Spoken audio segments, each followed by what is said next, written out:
সকালবেলা শাশুড়ির চিল্লাচিল্লি এবং কান্নাকাটিতে ঘুম ভেঙে গেল। ঘুম ভেঙে উঠে দেখি যে ছাগলের বাচ্চাটা মরে গেছে।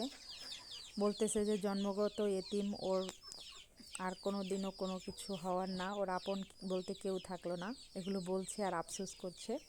আসলে এই ছাগলের বাচ্চাটা মরে গেছে। এই যে ছাগলের বাচ্চাটা, এই বাচ্চার সমান ওর মাকে কেনা হয়েছিল 50 টাকা দিয়ে এক কসাইয়ের কাছ থেকে। আমার শ্বশুর কিনে আমার শাশুড়িকে দিয়েছিল। তো সেই থেকে খুব কষ্ট করে আর কি আমাদের গাভীর দুধ ছেঁকে ছেঁকে ওকে ফিটারে করে খাইয়ে তারপরে এত বড় করেছে। তারপরে একটা বাচ্চা হয়েছিল, বাচ্চাটা 1 বছর ছিল। অ্যাক্সিডেন্ট হয়েছে, অ্যাক্সিডেন্ট হওয়ার পর একটু আহত হয়েছিল, তো আমরা জব করে সেটা খেয়ে ফেলেছি। তারপরে আবার 6 মাস পরে এই বাচ্চাটা হয়েছে।